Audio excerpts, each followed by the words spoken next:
Hi, நான் இப்போ உங்களுக்கு நம்ம பக்கத்தில் ரொம்ப பாப்புலரான கருணக்கிழங்கு அது புளிக்குழம்பு வச்சு காமிக்க போகிறேன். இதை வந்து கருணக்கிழங்கு வேக வச்சுட்டேன் முதல்லையே. வேக வச்சுட்டேன். இனி இதுக்கு தேவையானதெல்லாம் என்னன்னு பாருங்க. முதல்ல வந்து சின்ன வெங்காயம் தான் இதுக்கு நல்லா இருக்கும். இது வந்து இந்த கருணக்கிழங்கு வேக வச்சுட்டீங்களா? வேக வச்சு வச்சுருக்கேன். அதை நம்ம உரித்து நம்ம ஸ்லைஸ் பண்ணாலும் பண்ணிக்கலாம், இப்படி பிணைஞ்சிக்கிட்டாலும் சரிதான். இதுக்கு தேவையான பொருள் வந்து சின்ன வெங்காயம். இது வந்து ஆப்ஷனல் தான். சிலருக்கு வந்து மீன் குழம்பு மாதிரியே இருக்கணும்னு ஆசைப்பட்டாங்கன்னா வெங்காயம் மட்டும் போடலாம். இல்லை புளி குழம்பு தானே நம்ம பூண்டு போடுவோம்னு நினச்சாங்கன்னா பூண்டு போட்டுக்கலாம். இது சின்ன வெங்காயம் தான். சின்ன வெங்காயம், கருவேப்பிலை, புளி வந்து இந்த குழம்புக்கு தேவையான அளவு நான் போட்டிருக்கேன். இவ்வளோ போட்டிருக்கேன். இந்த புளி வந்து கொஞ்சம் புளிப்பு சுவை வந்து கம்மியாக இருக்கும், அதனால கொஞ்சம் நிறையா தெரியுது. இது ஊற போட்டு வச்சுருக்கிறதுனாலையும் நிறையா தெரியுது. ஏன்னா இது வந்து 1/4 கிலோ தான்.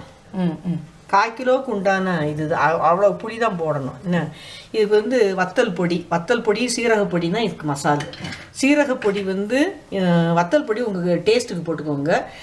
சீரகப்பொடி 1.5 ஸ்பூன் போடுங்க. 1.5 ஸ்பூன் தான் வாசம். 1.5 ஸ்பூன் 1.25 ஸ்பூன். மல்லித்தூள்லாம் வேண்டியதில்லை.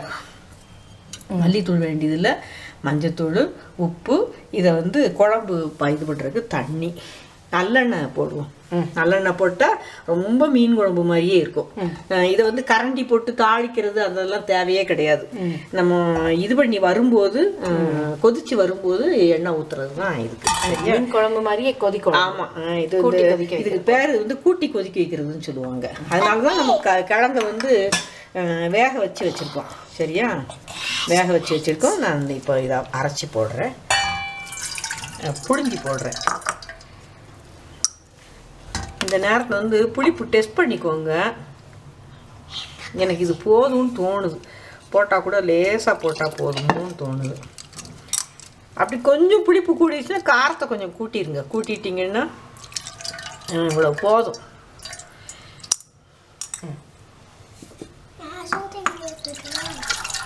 தேவையான அளவு தண்ணி ஊற்றிட்டு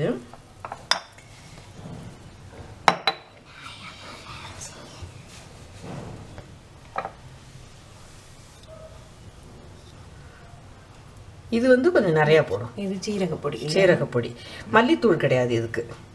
இது வாசம், டேஸ்ட்டு எல்லாமே வந்து மீன் குழம்பு மாதிரியே தான் இருக்கும். இது வந்து புளிப்புக்கு தகுந்த காரம் போடுங்க, உங்கள் டேஸ்ட்டுக்கு தகுந்த காரம் போடுங்க. நல்ல கலர் வந்து சிவப்பு கலர் இருக்கிற மிளகாத்தூள் போட்டிங்கன்னு வச்சுக்கோங்க, குழம்பு பார்க்குறக்கே நல்ல அட்ராக்டிவாக இருக்கும். போட்டாச்சு. நான் இப்போ இதை வந்து ஆன் பண்ணி விட்றேன், கொதிச்சுக்கிட்டே இருக்கட்டும். இவ்வளோ நேரம் வரைக்கும் நீங்கள் ஆன் பண்ணல. இப்போ இந்த புளிப்புக்கு காரத்துக்கு எல்லாத்துக்கும் சரியாக உப்பு போடணும். இந்த உப்பு விட்டு இன்னும் கொஞ்சம் நேரம் குழம்பு கொதித்து வரும்போது செக் பண்ணிக்கோங்க. செக் பண்ணிவிட்டு இந்நேரம் வந்து இந்த இதை போட்டுடலாம். வெங்காயம் போட்டாச்சு. பூண்டையும் போட்டுருங்க. இன்னும் கொஞ்சம் நேரம் கழித்து இது கொதித்து வரும்போது எண்ணெய் ஊற்றினா போதும்.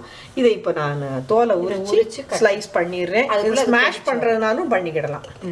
அது கொதித்து வர்ற வரைக்கும் வெயிட் பண்ணணும். நல்லா இப்போ குழம்பு நல்லா கூடி வந்துக்கிட்டு இருக்கு பார்த்தீங்களா. இந்நேரம் வந்து நம்ம வந்து கருணக்கிழங்கு எண்ணெய் ஊற்றலை. இப்போ போட்டோம்னா அந்த மசாலெல்லாம் கிழங்குல நான் இப்படி ஸ்லைஸாக கட் பண்ணியிருக்கேன். நீங்கள் கொஞ்சம் சில சமயம் வந்து கருணக்கிழங்கு வந்து ரொம்ப ஃப்ரெஷ்ஷாக இருந்துச்சுன்னா சீக்கிரம் வந்து குழஞ்சி வெந்துடும். அப்படின்னா நீங்கள் குழச்சி விட்டுக்கோங்க. இது பொட்டேட்டோ ஸ்மாஷர் மாதிரி அங்கே கொஞ்சம் இதாக இருக்கிற மாதிரி பிணைஞ்சி விட்டிங்கன்னா சீக்கிரம் குழம்பு சேர்ந்துடும். இதுனா குழம்பு சேர்றதுக்கு கொஞ்சம் வெயிட் பண்ணணும். இது அவ்வளவுதான் இந்த குழம்பு வந்து. ஆனால் இது வந்து அப்படியே மீன் குழம்பு மாதிரியே இருக்கும் சாப்பிட்றதுக்கு. இது வைக்கிற அன்னைக்கு சைடுக்கு வந்து வெறும் தண்டுக்கீரை மட்டும் வச்சு முடிச்சிருவாங்க எங்கள் அம்மாலாம். இது வந்து வெறும் ஏன்னா இது வந்து சாப்பிட்றதுக்கு மீன் குழம்பு மாதிரி இருக்கும் அப்படிங்கிறதுக்காக. கருணக்கிழங்கு பொதுவாக எங்கள் ஜென்ரேஷன் ஆட்களுக்கு எல்லாருக்கும் பிடிக்கும். பிடிக்கும். இதுக்கு வந்து சைடு வந்து தண்டுக்கீரை மட்டும்தான் வைப்பாங்க, அரைக்கீரை கூட வைக்க மாட்டாங்க. தண்டுக்கீரை வச்சு சாப்பிடுவாங்க.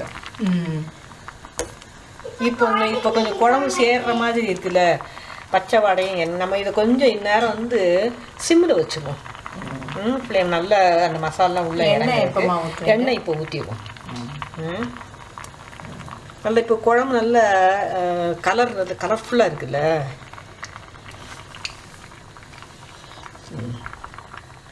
கொஞ்சம் நல்லாவே எண்ணெய் ஊற்றுங்க. உங்களுக்கு தேவைக்கு எண்ணெய் ஊற்றிக்கலாம். இல்லை கொஞ்சம் எண்ணெய் தெளிஞ்சால் பார்க்குறதுக்கு நல்லா இருக்கும், யம்மியாக இருக்கும்னு நினைக்கிறவங்க வந்து நல்லெண்ணெய் ஊற்றுனீங்கன்னா நல்லாயிருக்கும். நம்ம தாளிக்கிற எண்ணெயும் ஊற்றலாம், எந்த எண்ணெய்னாலும் ஊற்றலாம். நல்லெண்ணெய் ஊற்றுனா வாசம், குழம்பு வாசமே மீன் குழம்பு வாசம் அடிக்கும். அதுக்காக கொஞ்ச நேரம் ஆகட்டும். நல்ல டேஸ்டான, ரொம்ப குயிக்காக வைக்கக்கூடிய சிம்பிளான புளிக்குழம்பு நல்லா ரெடி ஆயிடுச்சு. இதில் நம்ம பாருங்க, வேற எந்த இதுவுமே போடலை, நல்ல கிரேவி ஃபார்ம் ஆகும். வத்தல் பொடி சீரக பொடி மட்டும்தான் போட்டிருக்கோம், எதையுமே அரைச்சி போடலை. வத்தல் சீரகம் அரைச்சி போட்டால் இன்னும் நல்லாயிருக்கும், பிரமாதமாக இருக்கும். இது அப்படியே மீன் குழம்பு டேஸ்ட் வரும்.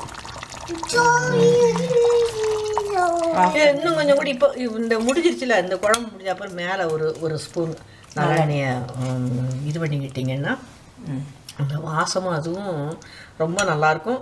இதுக்கு தண்டுக்கீரை வந்து காம்பினேஷன் நல்லாயிருக்கும். வச்சு சாப்பிட்டு எனக்கு நீங்கள் ஃபீட்பேக் அனுப்புங்க. ரொம்ப பிரமாதமாக இருக்கும். ஈஸியாக வச்சிடலாம்.